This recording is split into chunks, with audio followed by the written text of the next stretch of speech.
Kemarin pas gua ngedenger ketumnya Nasdem tuh ngomong menonaktifkan Sahroni sama Nafa Urbah, itu gua udah seneng banget tuh. Terus ditambah lagi, PAN sama Golkar juga menonaktifkan Uya Kuya, Eko Patrio sama Adis Kadir. Tambah seneng lagi. Berarti perjuangan kita semua berhasil.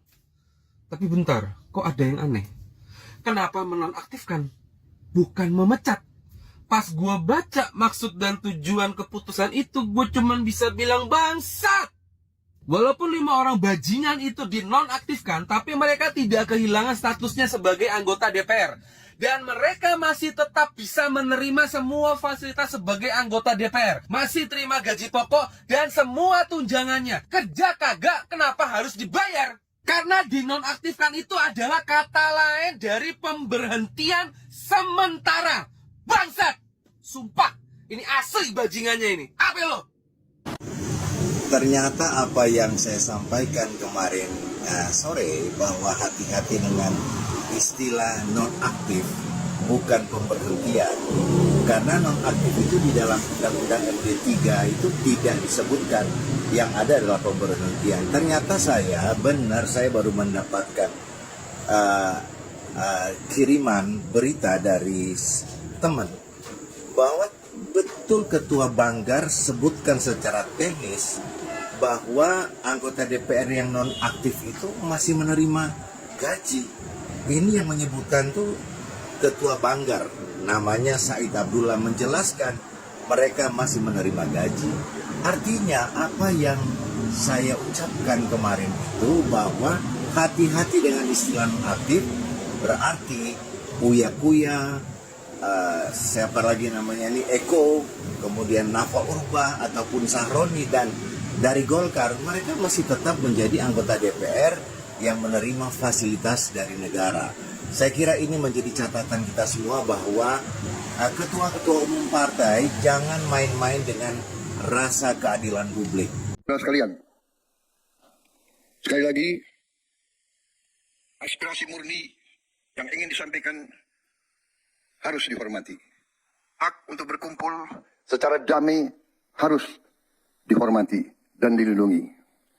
Namun, kita tidak dapat pungkiri bahwa sudah mulai kelihatan gejala adanya tindakan-tindakan di luar hukum, bahkan melawan hukum.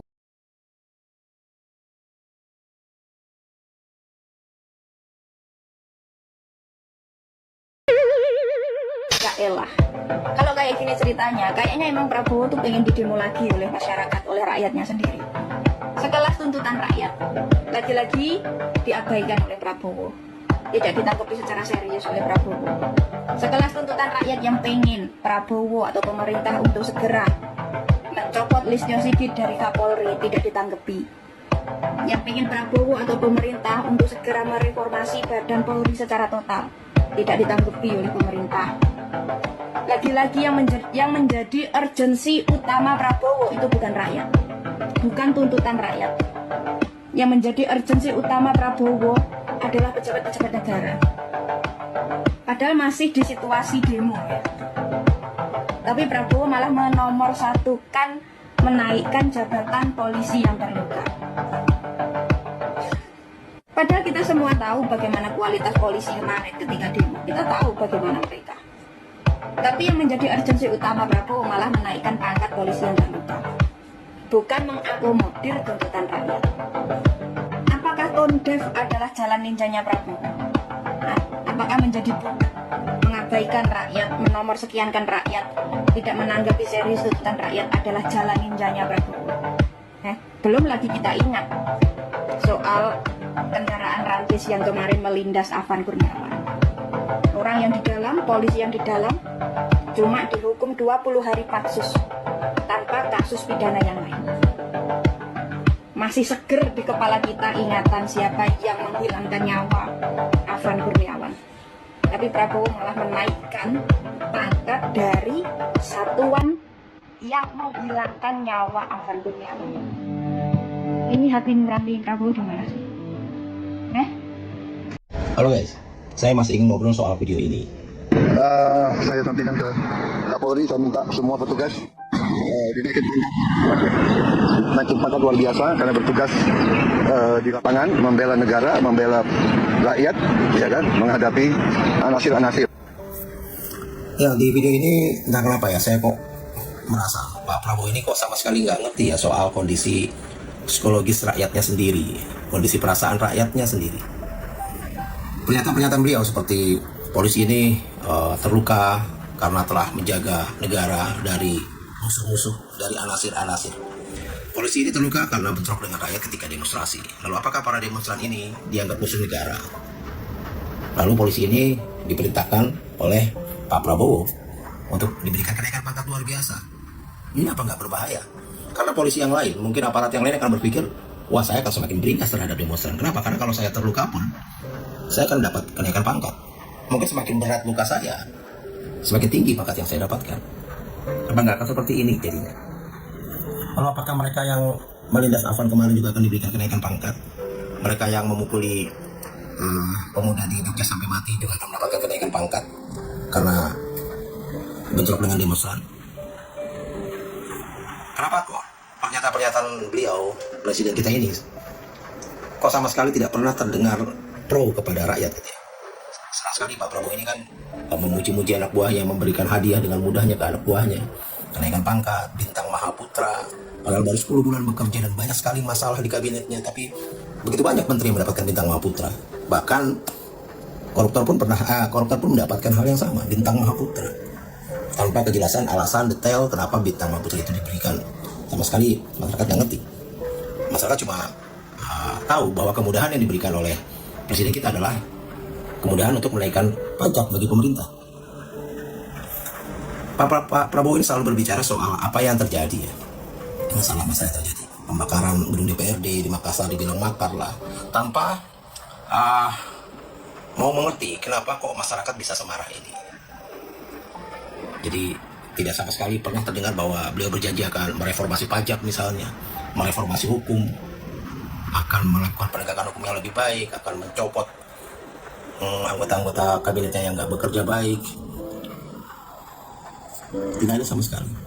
Perampasan aset koruptor, akan membentuk tim khusus yang independen, yang transparan untuk menyelidiki semua yang terjadi di demonstrasi ini. Jadi yang dilihat cuma apa yang terjadi di kacamata luar dan seolah-olah semuanya adalah salah rakyat.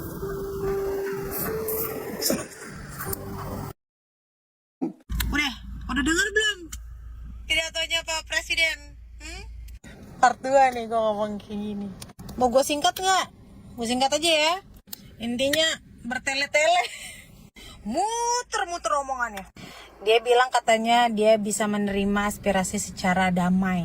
Bapak tahu nggak sih tanggal 25 tuh kita datang damai tahu, tapi ditembakin gas air mata. Lo nggak tahu kan? Lo lagian main penghargaan sih.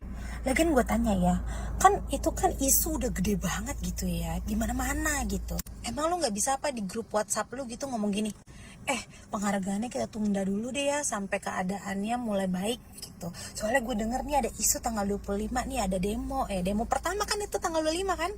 Baiknya kita tunda dulu aja karena perasaan masyarakat yang marah ini lebih penting daripada penghargaan-penghargaan yang akan kita lakukan ini.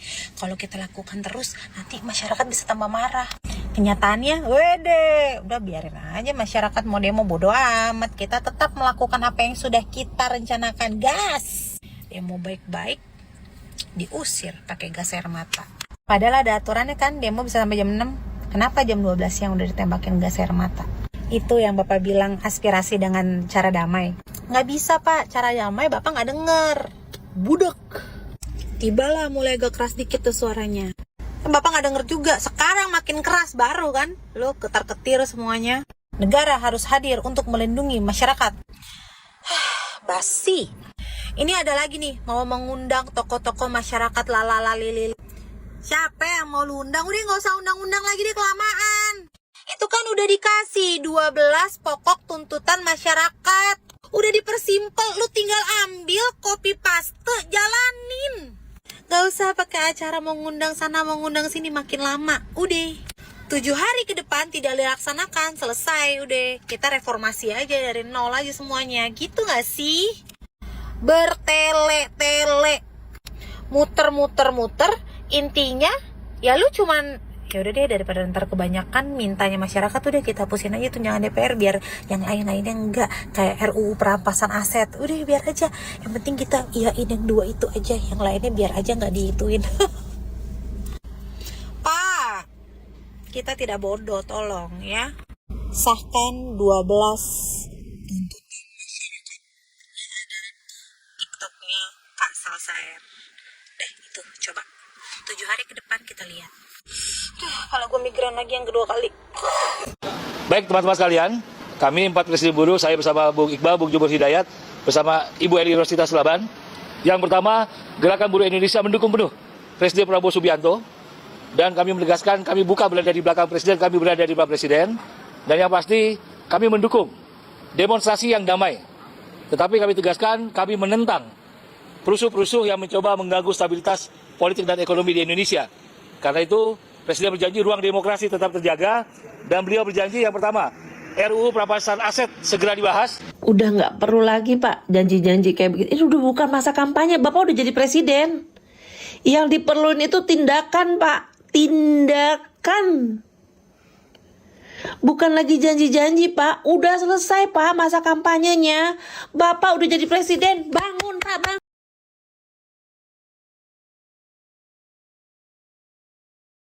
PDI Perjuangan, hari ini kita udah melihat beberapa anggota yang pernah berlaku arogan dan menyakiti masyarakat sudah dinonaktifkan oleh partai masing-masing.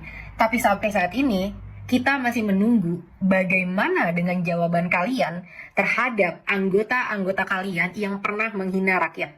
Terutama dan paling utama adalah juara dunia, manusia paling arogan sedunia yang tidak mau disamakan dengan rakyat jelata yang ngasih dia makan. Jadi, kapan kalian akan segera mengambil tindakan tegas? Oh, satu lagi, semoga kalian pernah dengar ya slogan save the best for the last. Nah, karena kalian ini lumayan terlambat ya dalam memberikan aksi, semoga saat kalian muncul, kualitas yang kalian berikan sebagai respon adalah yang terbaik. Kita bisa belajar dari pos-pos sebelumnya, klarifikasi sebelumnya yang diberikan oleh partai politik, lumayan tidak tegas dalam kata-kata. Dengan kata-kata menonaktifkan, itu nggak terlalu transparan dan nggak jelas apa artinya, menonaktifkan di mana, apa fasilitas-fasilitas yang sudah hilang, sampai kapan dinonaktifkan, ataukah ini sama dengan dipecat, dan lain dan sebagainya. Jadi, kita berharap karena kalian sudah merespon paling lama, semoga kalian datang dengan respon yang sangat tegas. Pecat sebagai anggota parlemen, pecat sebagai anggota parpol, diharamkan untuk pernah masuk lagi ke anggota partai politik. Yang tegas, yang jelas, yang transparan, yang tidak dengan pidato-pidato normatif yang membuat masyarakat bertanya-tanya lagi apa ini artinya dinonaktifkan. Jadi ada banyak yang bisa kita pelajari daripada kejadian-kejadian ini. Yang pertama adalah kita jadi ragu sebenarnya yang duduk di DPR itu sebenarnya wakil rakyat atau bukan. Karena kalau mereka wakil rakyat harusnya mereka nemuin tuh orang-orang yang datang ke sana diskusi. Karena memang katanya mereka wakil rakyat. Artinya kan mereka merasa bahwasanya rakyat tuh nitipin sesuatu pada mereka nih. Mereka kenal sama rakyat. Itu sama kayak ustadz tapi takut ngisi ceramah di masjid. Berarti jangan-jangan dia bukan ustadz. Kalau memang analoginya kita ambil seperti itu. Nah pertanyaannya wakil rakyat ini sebenarnya siapa? Kita gak kenal mereka. Kemudian mereka buat kebijakan yang bukan untuk kita. Lalu kemudian ketika mereka diprotes, mereka gak ada sama sekali sampai dengan sekarang. Nah ini nih sebenarnya masalahnya. Jadi kita juga harus fokus bahwasanya masalahnya ini adalah kesewenang-wenangan yang ditunjukkan oleh DPR. Coba lihat nih, orang-orang kemarin joget-joget. Siapa kemarin? Uya Kuya, Eko Patrio, lalu ibu-ibu yang joget-joget itu dan segala macam. Sekarang kalau andaikan nih mereka tahu, berani nggak nih mereka melakukan itu lagi? Artinya coba pelajari nih, coba jadiin sebagai pelajaran, jadiin sebagai ibroh. Ayo sekarang coba, kalau memang mereka wakil rakyat, kalau memang mereka merasa bahwasanya mereka itu dikenal dan memang mengambil perwakilan dari rakyat, harusnya mereka nggak takut untuk ketemu dengan massa yang ngajak diskusi itu. Karena ini sudah benar-benar, ya ini banyak banget sudah yang menjadi korban. Harusnya orang-orang yang mengatakan dirinya wakil rakyat itu memang benar-benar mau menemui rakyat. Karena kan mereka wakil. Rakyatnya nyari nih. Sekarang kemana tuh orang-orang? Tunjangan DPR.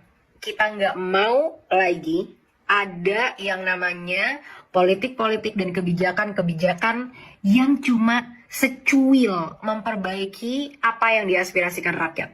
Kita mau ini dibikin secara sangat transparan. Kita sudah mendengar ya, aku sangat hati-hati dalam menyebut nama karena situasinya sedang tidak memungkinkan. Tapi aku menonton salah satu parlemen yang saat itu bilang kalau ya semua tunjangan itu kan ada hitungannya. Semua tunjangan itu kita sudah ada hitung-hitungannya. Kalau yang mau dipakai itu duit kamu sendiri, silahkan. Mau dipakai sesuai hitung-hitungan kamu dan lain sebagainya itu urusan kamu. Yang dipakai ini duit pajak hasil rakyat. Jadi jangan memimpin negara ini dengan budaya pikir yang memikirkan bahwa kamu itu adalah kerajaan yang bisa melakukan apa yang kamu mau. Nah, gimana nih caranya untuk benar-benar mengganti segala cara berpikir dan sistem yang gila ini terhadap gaji-gaji DPR yang udah di luar akal? Pertama, Indonesia adalah negara hukum. Jadi apapun yang kita bikin nanti harus disahkan secara hukum. Kenapa? Karena mereka yang bikin hukum-hukum itu sendiri, teman-teman. Jadi dengan seenak-enaknya mereka bisa melegalkan segala sesuatu sesuai dengan hukum yang ada yang berpihak kepada mereka. Dan ini sudah menjauhi dari prinsip ya. Immanuel Kant pernah berkata dasar hukum adalah kemanusiaan dan keadilan. Jadi bukan kepentingan orang-orang yang pengen memperkaya dirinya sendiri. Dan nanti tunjangan-tunjangan ini harus disahkan di UU nomor 12 pasal 7 ayat 2 bahwa ini nanti dimulai dari DPR dan akan berpengaruh kepada segala ke bawah-bawahnya, peraturannya, kementerian dan lain sebagainya. Semua harus berdasarkan keadilan kepada rakyat, anggaran-anggaran itu sendiri. Kedua, kita mau transparansi yang besar-besaran. Udahlah, kalian punya budget yang besar sekali kok untuk IT dan lain sebagainya. Gunakan itu untuk membuat nanti anggaran-anggaran DPR transparan, terbuka kepada rakyat, bisa diakses kapanpun dan harus dilaporkan apa progres yang sudah dipakai, untuk apa, dan yang paling penting, apa hasil dari penggunaan itu. Jadi harus dilengkapi juga dengan KPI yang jelas dan kita mau ini dilaporkan secara berkala ya. Jadi udah nggak ada lagi tuh menjalankan sistem pemerintahan seperti kalian menjalankan monarki di kerajaan untuk memperkaya diri kalian sendiri. Ini bukan monarki, ini negara yang kedaulatannya ada di tangan rakyat. Jadi jangan sampai 5 September kalian keluar dengan solusi-solusi kita menghapus tunjangan beras, kita menghapus tunjangan komunikasi, kita menghapus tunjangan deodoran gitu ya untuk wakil-wakil parlemen itu. Kita mau jelas transparansi, semua tertulis dan semua harus sesuai dengan asas keadilan dan kesejahteraan untuk rakyat yang akan dibekukan juga. Jadi undang-undang yang secara legal, nggak cuma DPR, semua kementerian pun harus melakukan ini. Karena ya praktek-praktek gila anggaran ini nggak cuma terjadi di DPR, teman-teman. Sama kok dengan Kementerian Keuangan misalkan, yang tunjangannya bisa 300 kali lipat. Dan dulu katanya ini adalah dibuat untuk menghindari adanya praktek korupsi. Dengan logika yang sama, aku tanya, departemen apa yang paling korupsi? Yang korupsinya terbesar di Indonesia? Pajak. Bagian dari mana mereka? Jadi apakah valid logika kalian untuk mengatakan gaji besar menghentikan korupsi? Gaji besar tidak menghentikan korupsi. Moral yang mati, empati yang mati, ketidakadaan keberpihakan kepada rakyat, gila duit, gila hormat, itu semua yang melenggangkan korupsi. Duit seberapapun gak akan ada habisnya buat kalian. Karena kalian itu udah kaya luar biasa. Tapi nggak pernah merasa puas, selalu ngerasa maruk dan mati hatinya karena masih mau mengeruk masyarakat yang miskin. Kapolri dan pemerintah berhenti mengadu domba polisi dengan warga sipil. Apa-apaan ini? Polisi yang terluka dikasih penghargaan kenaikan pangkat luar biasa. Ini biar apa? Mau mengirim message apa? Mau menghargai kinerja-kinerja mereka? Ya udah, hargain, nggak apa-apa. Kalau yang benar kinerja mereka yang dilaksanakan itu benar-benar menghentikan dari provokator. Kalau yang selama ini terluka banyak, udah orang yang berguguran, manusia pahlawan-pahlawan kita yang berguguran, yang tidak bersalah, yang kena gas air mata 60 tahun lalu meninggal dan lain sebagainya. Terus setelah itu kalian berikan penghargaan terbesar kepada yang polisi-polisi yang terluka. Ini bener-bener kayak mengakui, membenarkan kalau sampai seseorang terluka dari pihak aparat, berarti mereka berhak kenaikan pangkat luar biasa. Jadi gimana nih?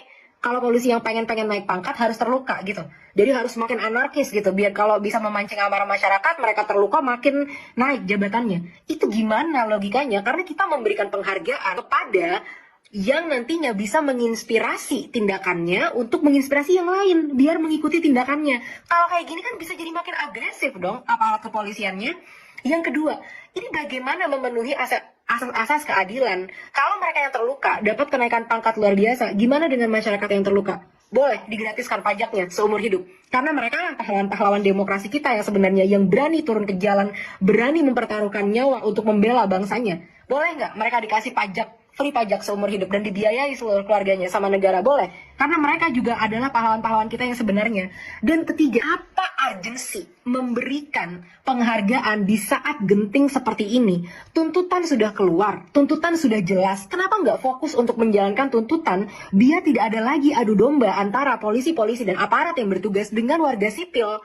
Karena kalau tuntutan dilaksanakan setiap hari dengan cepat, dengan cekatan, masyarakat pasti akan reda amarahnya. Polisi pun bisa aman, bisa pulang ke rumah dengan aman. Berhenti adu domba ini, lakukan kerjaan yang memang seharusnya kalian sudah lakukan. Jangan lakukan aksi-aksi yang justru malah memancing amarah, memecah belah antara aparat dan juga warga. Tolonglah, kali ini sudah jelas kok perintahnya apa yang warga, yang rakyat mau gitu. Dan kalian punya deadline setiap hari, setiap detik berjalan. Kita menunggu kerjaan dari kalian. Partai-partai politik, pimpinan-pimpinan partai politik, DPR juga termasuk. Dengar ya, kalian saat ini berhadapan dengan generasi yang berbeda. Kita bukan lagi generasi seperti kalian yang gampang dipecah belah, yang tidak punya ilmu pengetahuan, yang bisa termakan sama narasi-narasi emosional. Kita semua bisa melihat, bisa menimbang karena kita melek dengan informasi dan informasi sangat terbuka. Udah impossible, tidak ada cara untuk bisa membungkam masyarakat di saat media, di saat dunia sudah sangat digital seperti ini.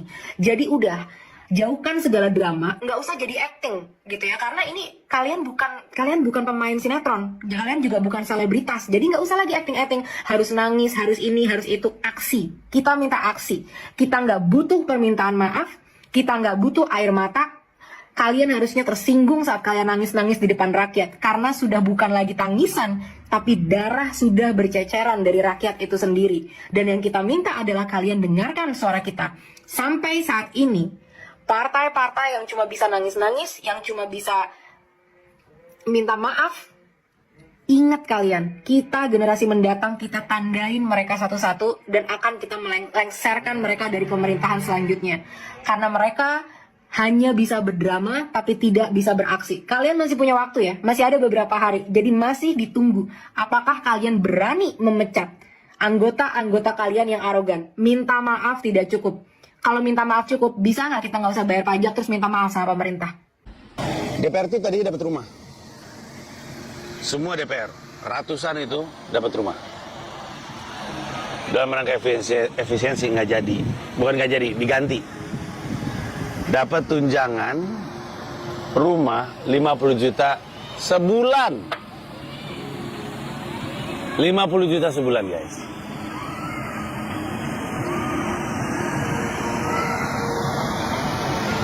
Rakyat lagi pusing dengan rumah.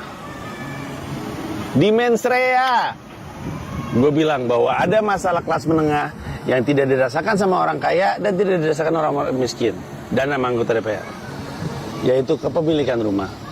Orang kaya mah bisa bangun istana, orang miskin dapat program perumahan rakyat, kelas menengah nggak bisa punya rumah. DPR yang harusnya wakil rakyat asik-asikan menerima tunjangan rumah 50 juta sebulan. Ngontrak di mana tuh? Ngebangun rumah macam apa?